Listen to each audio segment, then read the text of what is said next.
Chapter 3. The first thing I've got to do, said Alice to herself, as she wandered about in the wood, is to grow to my right size, and the second thing is to find my way into that lovely garden. I think that will be the best plan. It sounded an excellent plan, no doubt, and very neatly and simply arranged. The only difficulty was that she had not the smallest idea how to set about it, and while she was peering anxiously among the trees round her, a little sharp bark just over her head made her look up in a great hurry. An enormous puppy was looking down at her with large round eyes, and feebly stretching out one paw, trying to reach her. "Poor thing," said Alice in a coaxing tone, and she tried hard to whistle to it, but she was terribly alarmed all the while at the thought that it might be hungry, in which case it would probably devour her, in spite of all her coaxing. Hardly knowing what she did, she picked up a little bit of stick, and held it out to the puppy, whereupon the puppy jumped into the air off all its feet at once, and with a yelp of delight rushed at the stick, and made believe to worry it. Then Alice dodged behind a great thistle to keep herself from being run over, and, the moment she appeared at the other side, the puppy made another dart at the stick, and tumbled head over heels in its hurry to get hold. Then Alice, thinking it was very like having a game of play with a cart horse, and expecting every moment to be trampled under its feet, ran round the thistle again. Then the puppy began a series of short charges at the stick, running a very little way forwards each time and a long way back, and barking hoarsely all the while, till at last it sat down a good way off, panting, with its tongue hanging out of its mouth, and its great eyes half shut.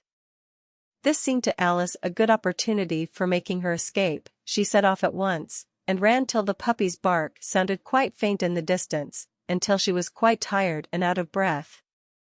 "And yet, what a dear little puppy it was," said Alice, as she leant against a buttercup to rest herself, and fanned herself with her hat. "I should have liked teaching it tricks, if I'd only been the right size to do it. Oh! I'd nearly forgotten that I've got to grow up again. Let me see, how is it to be managed? I suppose I ought to eat or drink something or other, but the great question is what?" The great question certainly was, what? Alice looked all round her at the flowers and the blades of grass, but could not see anything that looked like the right thing to eat under the circumstances.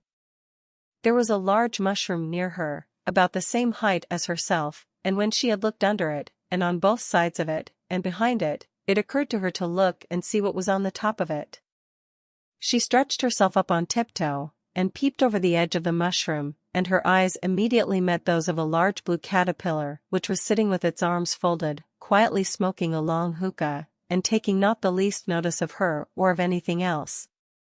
For some time they looked at each other in silence. At last the caterpillar took the hookah out of its mouth, and languidly addressed her.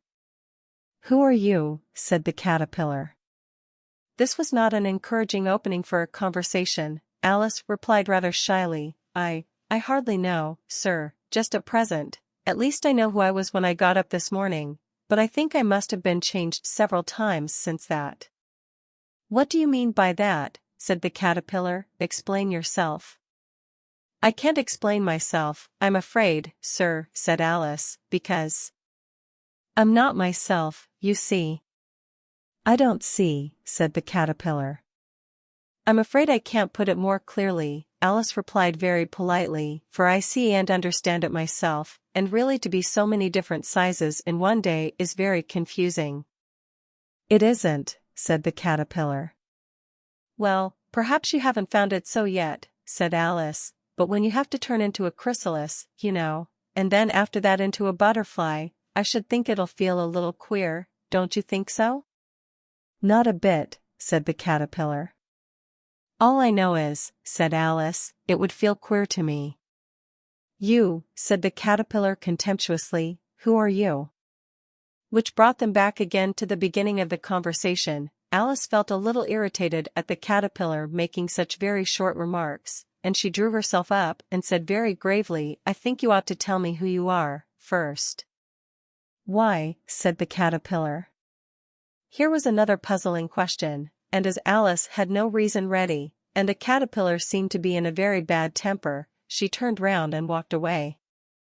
"Come back," the caterpillar called after her, "I've something important to say."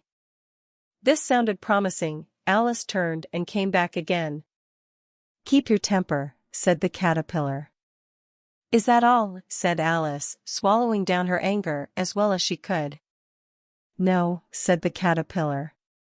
Alice thought she might as well wait, as she had nothing else to do, and perhaps after all the caterpillar might tell her something worth hearing. For some minutes it puffed away at its hookah without speaking, but at last it unfolded its arms, took the hookah out of its mouth again, and said, "So you think you're changed, do you?" "Yes, sir," said Alice, "I remember the things I used to know. I've tried to say how doth the little busy bee, and it came all different." "Try and repeat 'you are old, Father William,'" said the caterpillar. Alice folded her hands, and began. 1.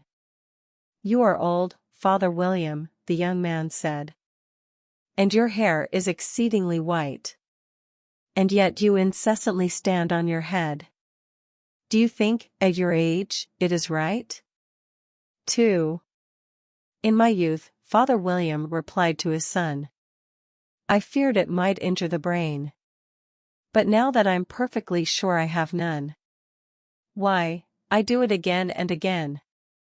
3. "You are old," said the youth, "as I mentioned before, and have grown most uncommonly fat. Yet you turned a back somersault in at the door. Pray, what is the reason of that?" 4. "In my youth," said the sage, as he shook his grey locks, "I kept all my limbs very supple. By the use of this ointment, 5 shillings the box. Allow me to sell you a couple." 5. "You are old," said the youth, "and your jaws are too weak for anything tougher than suet. Yet you eat all the goose, with the bones and the beak. Pray, how did you manage to do it?" 6. "In my youth," said the old man, "I took to the law, and argued each case with my wife. And the muscular strength, which it gave to my jaw, has lasted the rest of my life." "That is not said right," said the caterpillar. 7. "You are old," said the youth, "one would hardly suppose that your eye was as steady as ever. Yet you balanced an eel on the end of your nose. What made you so awfully clever?" 8. "I have answered 3 questions, and that is enough," said his father. "Don't give yourself airs. Do you think I can listen all day to such stuff? Be off, or I'll kick you downstairs." "Not quite right, I'm afraid," said Alice timidly. "Some of the words have got altered." "It is wrong from beginning to end," said the caterpillar decidedly, and there was silence for some minutes. The caterpillar was the first to speak. "What size do you want to be?" it asked. "Oh, I'm not particular as to size," Alice hastily replied, "only one doesn't like changing so often, you know." "Are you content now?" said the caterpillar. "Well, I should like to be a little larger, sir, if you wouldn't mind," said Alice. 3 inches is such a wretched height to be." "It is a very good height indeed," said the caterpillar loudly and angrily, rearing itself straight up as it spoke. It was exactly 3 inches high. "But I'm not used to it," pleaded poor Alice in a piteous tone, and she thought to herself, "I wish the creatures wouldn't be so easily offended." "You'll get used to it in time," said the caterpillar, and it put the hookah into its mouth, and began smoking again. This time Alice waited quietly until it chose to speak again. In a few minutes, the caterpillar took the hookah out of its mouth, and got down off the mushroom, and crawled away into the grass, merely remarking as it went, "The top will make you grow taller, and the stalk will make you grow shorter." "The top of what? The stalk of what?" thought Alice. "Of the mushroom," said the caterpillar, just as if she had asked it aloud, and in another moment was out of sight. Alice remained looking thoughtfully at the mushroom for a minute, and then picked it and carefully broke it in 2, taking the stalk in one hand, and the top in the other. "Which does the stalk do?" she said, and nibbled a little bit of it to try. The next moment she felt a violent blow on her chin. It had struck her foot. She was a good deal frightened by this very sudden change, but as she did not shrink any further, and had not dropped the top of the mushroom, she did not give up hope yet. There was hardly room to open her mouth, with her chin pressing against her foot, but she did it at last, and managed to bite off a little bit of the top of the mushroom. "Come. My head's free at last," said Alice in a tone of delight, which changed into alarm in another moment. When she found that her shoulders were nowhere to be seen, she looked down upon an immense length of neck, which seemed to rise like a stalk out of a sea of green leaves that lay far below her. "What can all that green stuff be?" said Alice, "and where have my shoulders got to? And oh, my poor hands! How is it I can't see you?" She was moving them about as she spoke, but no result seemed to follow, except a little rustling among the leaves. Then she tried to bring her head down to her hands, and was delighted to find that her neck would bend about easily in every direction, like a serpent. She had just succeeded in bending it down in a beautiful zigzag, and was going to dive in among the leaves, which she found to be the tops of the trees of the wood she had been wandering in, when a sharp hiss made her draw back. A large pigeon had flown into her face, and was violently beating her with its wings. "Serpent!" screamed the pigeon. "I'm not a serpent," said Alice indignantly, "let me alone."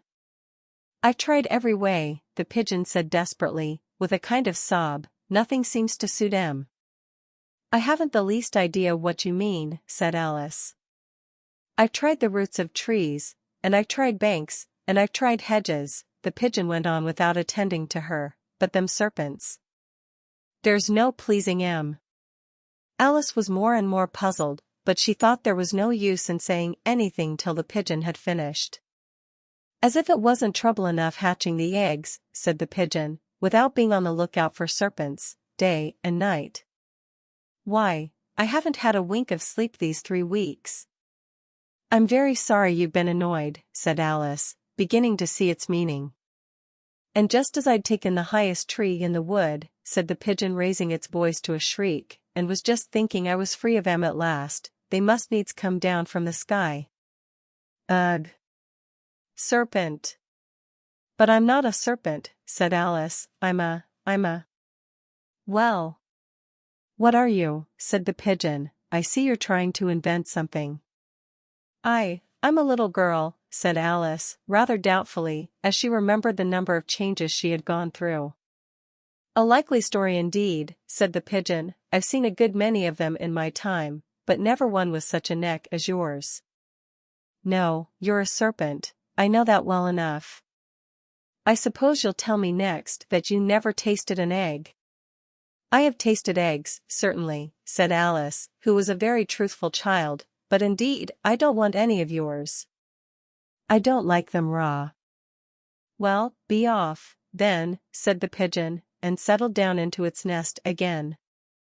Alice crouched down among the trees, as well as she could, as her neck kept getting entangled among the branches, and several times she had to stop and untwist it. Soon she remembered the pieces of mushroom which she still held in her hands, and set to work very carefully, nibbling first at one and then at the other, and growing sometimes taller and sometimes shorter, until she had succeeded in bringing herself down to her usual size. It was so long since she had been of the right size that it felt quite strange at first, but she got quite used to it in a minute or two, and began talking to herself as usual. "Well, there's half my plan done now. How puzzling all these changes are. I'm never sure what I'm going to be, from one minute to another. However, I've got to my right size again. The next thing is, to get into that beautiful garden. How is that to be done, I wonder?" Just as she said this, she noticed that one of the trees had a doorway leading right into it. "That's very curious," she thought, "but everything's curious today, I may as well go in." And in she went. Once more she found herself in the long hall, and close to the little glass table. "Now, I'll manage better this time," she said to herself, and began by taking the little golden key, and unlocking the door that led into the garden. Then she set to work eating the pieces of mushroom till she was about 15 inches high. Then she walked down the little passage, and then she found herself at last in the beautiful garden, among the bright flower beds and the cool fountains.